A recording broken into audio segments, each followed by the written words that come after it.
युधामन्युश्च विक्रांत उत्मौजाश्च वीर्यवान सौभद्रु द्रौपदीयाश्च सर्व एव महारथाः छः।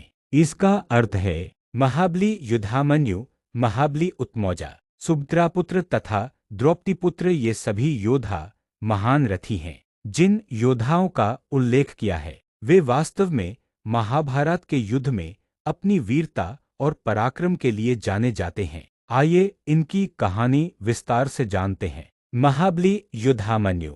युधामन्यु पांचाल देश के राजकुमार थे और द्रुपद राजा के पुत्रों में से पांडवों के घनिष्ठ मित्र और सहयोगी थे। महाभारत के युद्ध में युधामन्यु पांडवों की सेना के एक महत्वपूर्ण रथी थे। उनकी वीरता और युद्ध कौशल अद्वितीय था। युधामन्यु ने युद्ध में कई महत्वपूर्ण भूमिकाएं निभाईं। वे अक्सर अर्जुन के साथ उनके रथ के पहियों की रक्षा करते हुए देखे जाते थे। उनकी निष्ठा और साहस प्रशंसनीय थे। युधामन्यु ने कौरवों की सेना के कई वीर योद्धाओं से अकेले ही मुकाबला किया और उन्हें पराजित किया। उनका धनुर्विद्या में कौशल अद्भुत था।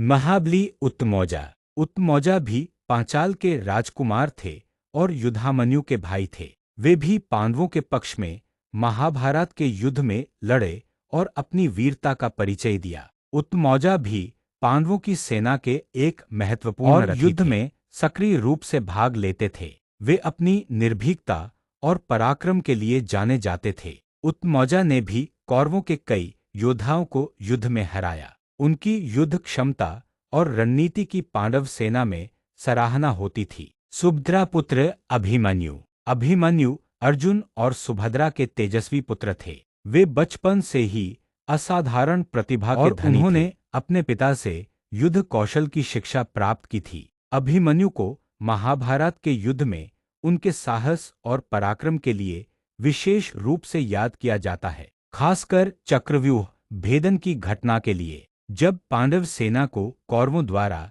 रचित चक्रव्यूह को तोड़ने की आवश्यकता थी, तब अभिमन्यु ने आगे बढ़कर इस चुनौती को स्वीकार किया। चक्रव्यूह में प्रवेश तो कर लिया, लेकिन उसे भेदने का पूरा ज्ञान न होने के कारण वे उसमें फंस गए और कौरवों के कई महारथियों द्वारा घेरकर वीरगति को प्राप्त हुए। चक्रव्यूह में अकेले होकर भी अभिमन्यु ने अद्भुत वीरता का प्रदर्शन किया और कई कौरव योद्धाओं को मार गिराया। उनका साहस और युद्ध कौशल देखकर कौरव भी चकित रह गए थे। अभिमन्यु की मृत्यु पांडवों के लिए एक बहुत बड़ा आघात थी और इसने युद्ध के रुख को भी प्रभावित किया। वीरता आज भी प्रेरणा का स्रोत है। द्रौपदीपुत्र उपपांडव।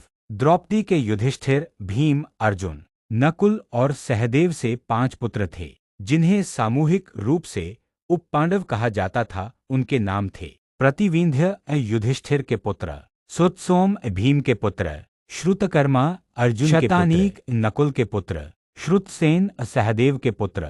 ये पांचों राजकुमार भी महाभारत के युद्ध में पांडवों की ओर से लड़े और अपनी अपनी क्षमता के अनुसार वीरता का प्रदर्शन किया। वे सभी युवा और पराक्रमी थे।